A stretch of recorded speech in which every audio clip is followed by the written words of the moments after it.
It's Kibbs from the Brothers Geek Out podcast, and on today's special episode, I geek out with director of Teenage Mutant Ninja Turtles, Mutant Mayhem, Jeff Rowe.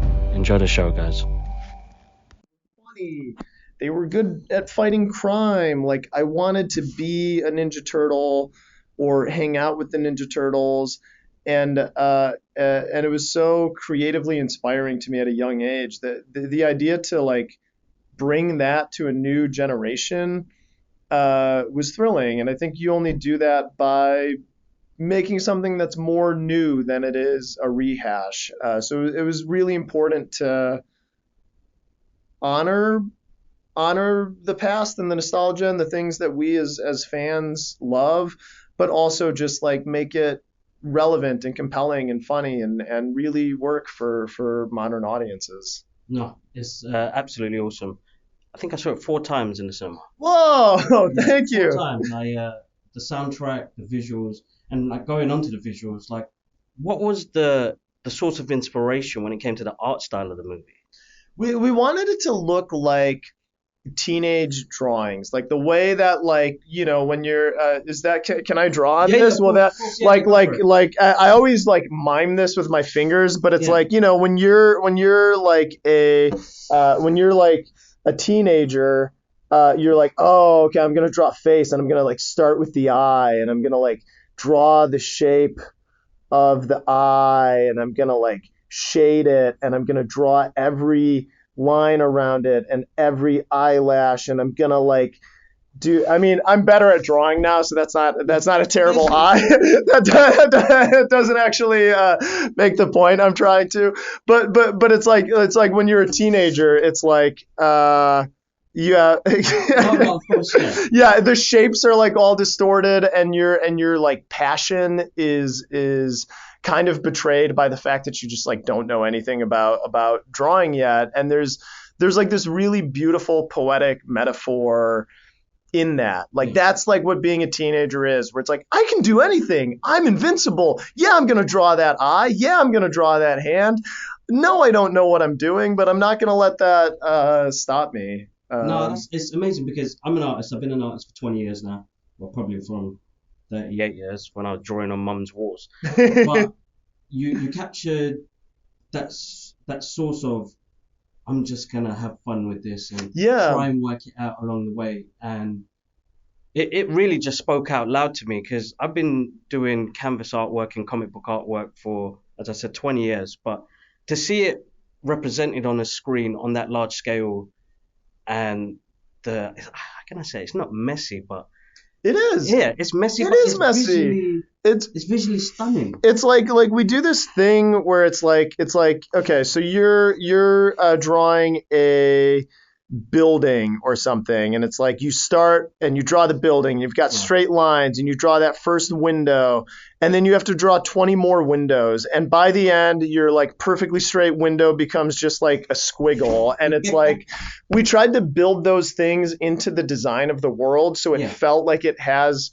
human laziness. Like, it was a lot of work to make it seem like we were cutting corners, which is I think it just made us laugh, where we're like, that's crazy. We shouldn't be allowed to get away with doing that, but we're doing it. Because it's the form of expression of art where it's there. Yeah. And it speaks out in loud words. And seeing it in its form for the Turtles, like, it literally blew my mind, because I'm a visual person. I suffer dyslexia, so information like that speaks to me in loud words. Yeah. So it really, I actually, when I saw everything put together so well. Yeah. And as you said, it must have been messy trying to do that in the process, but no, it came out stunning, dude. Oh, thank you. I appreciate stunning. that. Yeah, definitely, absolutely stunning. Fans of pop culture, we get, when we go in, we actually physically go into this world because it's our getaway. Yeah. It's our getaway. So amazing. You have a great cast in this movie. But the one that stood out for me, and you must have geeked out as well, was Jackie Chan as Splinter. Yeah. That must have been insanely amazing because I felt like watching that, I felt like he was in his element when he was doing that. as Splinter. I mean, Oh yeah, he was there's so many things to say about him, but it's like to me Jackie Chan is like Elvis. He is like an internationally recognized superstar. He is like a literal icon, and some of his movies are some of my favorite movies, and the way he does action comedy has never has I have not seen it matched. Like it's so funny and engaging, but he's also a really good actor, and he's a really warm, likable, affectionate person, which made him a really good dad yeah, character. Like he's like a lovable. So Splinter, we needed from a story perspective him to have some crazy ideas about humans, and him to be a little bit strict and overbearing, but we couldn't have him be unlikable. hmm And being able to cast Jackie in that role, like you can't be mad at him. He's so lovable. And those record sessions were some of the highlights of the movie for me. We because he was on Beijing time, we yeah, would have to like record him at like 6 a.m. in LA. So it's yeah. like we'd drag ourselves out of bed, and it's like, oh god, we have to go record Jackie Chan. What are we doing? And then like 10 minutes in, we'd be like, this is amazing. This is the funniest thing that's ever happened. I can't believe it. I can't believe he's this funny and hardworking and great at everything. Oh, And it was energizing. it must have been because for me, being a Jackie fan and watching his movies and seeing how he physically acts Yeah. with his martial arts and with his comedy, but to see it in voice acting, because he's been in a couple of movies, but I really felt like he shined in this. Like you guys gave Yeah. him, like let him, you guys let him loose, which was like I felt like he was in his element. Yeah, yeah, Yeah, yeah, yeah, yeah, yeah. We really that was kind of our directing style overall on the film, was not one of like read the line like this, or like trying to like get someone to guess how to say the line the way you hear it in your head. mm, It was just like what feels natural to you. If the line doesn't work, we can just rewrite that live. Like, let's change it. What's a normal, natural way to say this? yeah, And just inviting a lot of improvisation and collaboration from the actors. And I think with Jackie, we're able to just lean into him being an actual dad. It's like just mm, you're telling them to be safe, and do it the way you would to your kids. And it was really great. that's amazing. How do you keep control of like actors with the cast that you had, kind of staying in the lane and not messing around too much? Because you've got comedians like Paul Rudd and you've got John Cena, and you're like, oh, this could get a bit much. Like, Yeah. how did you control? Like, how do you feel like you I, did? I feel like I learned a lot from Seth in that regard, and Yeah, he talks about his experience on like 40-Year-Old yeah, Virgin, and like just they would spend days just improvising, and the studio would be like, "What are you doing? You're wasting money." But it's like they you just improvise, yeah. and then you go through and edit, and you comb together and find the gold nuggets, and then you put them next to each other, and Mm, then you have something that kind of works. But there were a couple times where we'd have to be like, all right, okay, let's go back to this, or you would like rewrite something live, where it's like someone would say something funny, we'd be like, oh, that's great, okay, Nick, you say the thing you said again. You're gonna do that, say that, and then Brady, you say that line, and we would like try to recreate something that had just come out organically in a way that like had structure and mm. rhythm and made sense from a dialogue perspective. Oh, it's brilliant. Absolutely brilliant. I would have found that chaotic. It's hard enough trying to look after just a single sketch work when I'm doing it for a customer to trying to manage different personalities as well, because Yeah, sometimes with clients you can be a bit too much and you're like, how do I tone this down and work with this? yeah, Yeah. yeah. So it's interesting that you went through that process. I did want to ask, with the original concept idea of putting this movie together, the soundtrack, what made you guys go back to that era?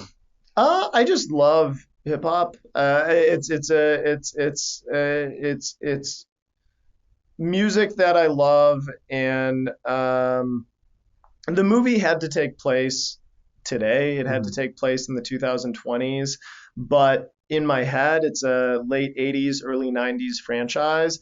And doing that with the music felt like a way to evoke that time period without having to like actually set the film in like 1990.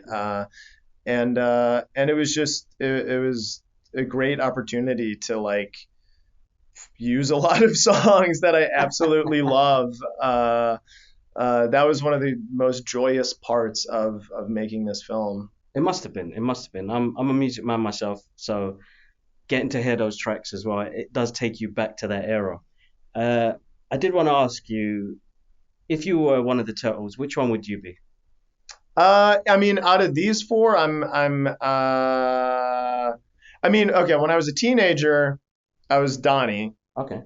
Today, I'm more of a Leo. I'm more of a square. I'm the one trying to keep everyone together and on mission when no one else cares. That's brilliant. That's brilliant. I was a Raph in my teenage years. Leo now because I am the eldest in the family. So yeah. I suppose it changes with the times. It's your responsibility. Definitely. All right. So my listeners wanted me to do a quick fire round question trivia. Okay, great. So, what is the turtle's favorite pizza topping? I don't know. I think Mikey likes jelly beans. Is that is there an answer to these, or there is an answer? What is the answer? So that one's pepperoni. No! Oh, wah. That's all right. It's all right. The next one was, which dimension hopping villain is known for causing chaos and crossing paths with the turtles? Krang? Okay. Yeah, you did it. I'm like, is that a trick question? Which turtle is known for his love of pizza and laid-back surfer attitude? Oh, Mikey. Yeah. Okay. Woo. And the creators of the Turtles. Kevin Eastman and Peter Laird. Awesome. They're going to love this. So in the 1987 animated series, what was the color of the bandana that Leo wore? Blue. Good. I would have been messed up if I got I know that would have caught you off guard. Let me just aware the type of technology that you guys are using in your films now. Like, so you're doing the voice recording and then getting the animation to sync up with it as well. Like it's an amazing era we're in now with technology and what you're able to do. What you did in your first movie was insanely good. Like, it was a different level, and just the stylistic style of it. It was like, there's directors that come in and writers that come in. I mean, like, for me, like, Hong Kong cinema is a big thing, so John Woo plays a big part, and I know that when it comes to his style of action, it's really artistic. Yeah. So it was what you do with your direction in animation is just insanely good, dude. So thank congratulations. You. I appreciate that. It's I love, I just rewatched To Live and Die in LA, the Friedkin film. Yeah. And it's so interesting because it has one of the all-time great car chases in it. It's such a good scene, but it like weirdly cuts to these like subjective shots of memories that like explore how the character is feeling. That's what we got. Thank you so much. Oh, of course. It's such a pleasure. My pleasure. Thank Absolutely you awesome. for making this happen. No, you're welcome. Have a good rest of the day. You too. Yeah. Thanks for listening, guys. It's Kibbs from the Brothers Geek Out podcast. You guys can listen to us on all streaming platforms. And if you want to watch the podcast, you can catch us on YouTube. Just type in the Brothers Geek Out podcast. Thanks for listening. Peace.